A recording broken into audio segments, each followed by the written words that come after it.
As a working cinematographer, one of the most important things that you can invest into to elevate your look is lighting.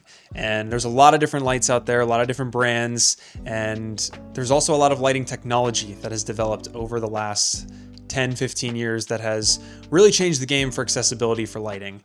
The really great thing about that for filmmakers like you and me is that when we don't have the budget for hundreds of thousands of dollars of lighting and grip equipment, we can get a few products that are relatively affordable to us and use them on our shoots, and they can get the job done.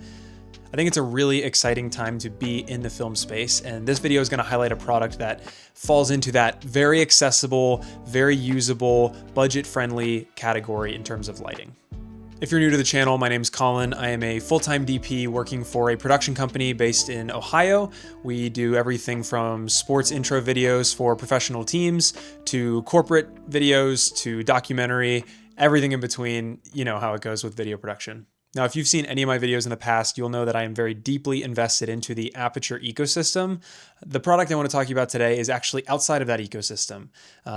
Before I had any aperture lights, any Amaran lights, the first COB light I ever bought was the GVM SD200B, I believe is what it was called. And it was a 200 watt bicolor light, and it got the job done. It was, I think, around $200, and I bought a really big softbox for it, and that was my primary workhorse for all my interviews, all my creative projects, everything. I used that thing probably for a year and a half, sold it recently to invest into aperture. So it's kind of this cool full circle moment when GVM reached out to me and asked if I'd be willing to try out their brand new 1200 watt bicolor fixture. The official name of this light is the GVM 1200B AIO, 1200 standing for the wattage, B standing for bicolor, and AIO standing for all-in-one, which is one of the most exciting things about this light. The all-in-one in the name refers to the design, which is that it doesn't have a ballast. There's no power box that you plug in into the lamp. It is just the lamp head, which has a yoke, and that connects straight into the wall with the included power cable.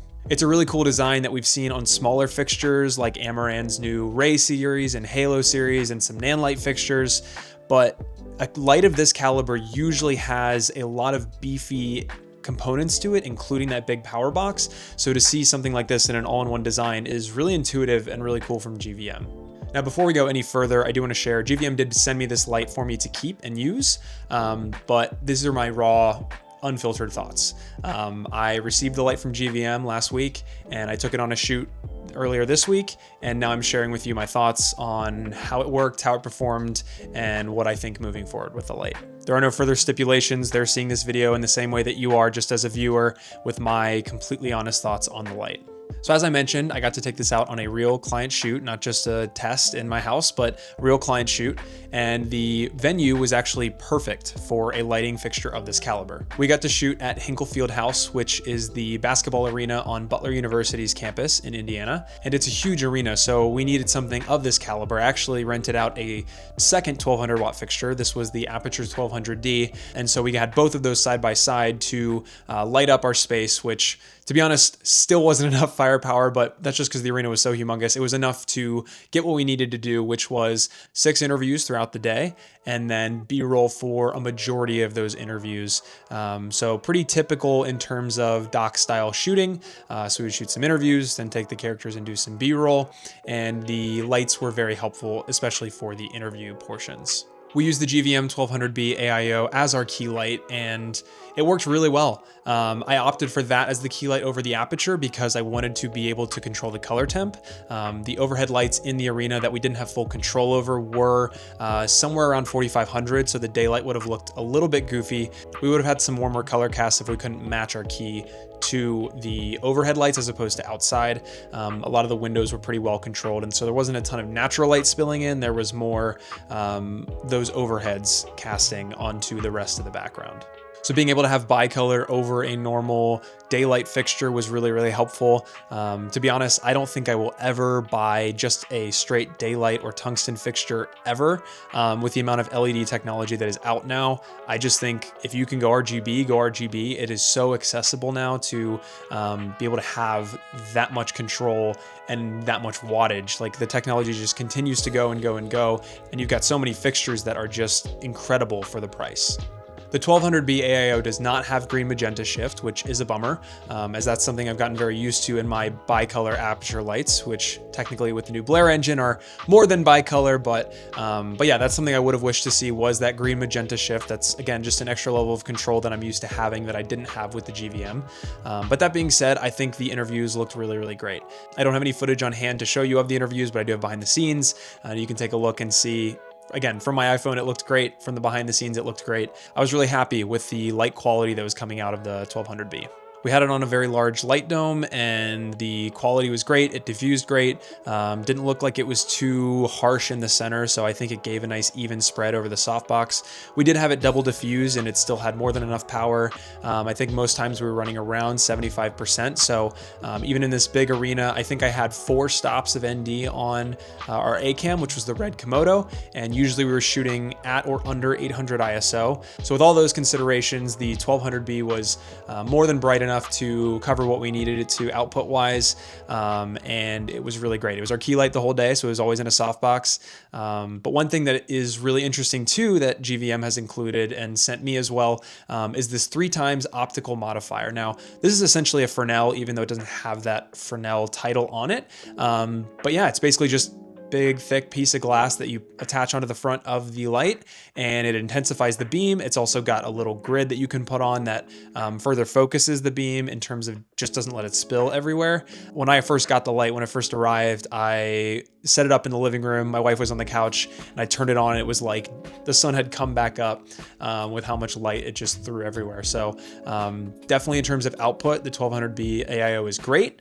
If you want to look up specific specs, obviously you can look on B&H or whatever to see, you know, specific lumens and output and all that kind of stuff.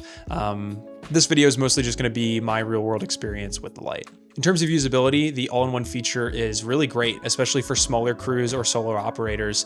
Most times a 1200 watt fixture kind of is at the limit or past, you know, what a solo operator is comfortable using. But I think the all-in-one function makes it a little bit easier to handle. For our Aperture 1200D, we usually had 2 people, one person moving the stand and the ballast and the other person moving the lamp head, just because those things are so big. But for a solo operator, if it's just the lamp head, one person can take the stand, one person can take the head, and you don't have any extra weight on that stand or head to move it around, which is really nice. One downfall of the all-in-one design is that if you've got the light up really high, you obviously can't reach the controls. You obviously can counter that by using the GVM app, which I personally have not tested, but my buddy Danny, who works for Fourth Floor as well, also owns some other GVM lights, and he connected to the app and connected really quickly, and he was able to control it from, you know, all the way across the arena. So it's got some really great app control, which again, it's just, you won't have that right on hand ballast control. If your phone dies or if you don't have it or the app isn't working or whatever, that's just a consideration, is that you don't have the controls on hand if the light's really high and you don't have that app control. Build quality seems pretty solid overall. The yoke comes detached from the light right out of the box, and I think that's just a portability feature so that you can move the light, which is really not that bad to move by yourself. The case is right about the same size as the 1200D case from Aperture, so sizing is about the same there. Connecting that yoke for the first time isn't too bad. It's just 2 latches that pop down, and then you attach it in, you'll hear a click, and then you latch up, and then it's attached, and then from there you've got pretty good control.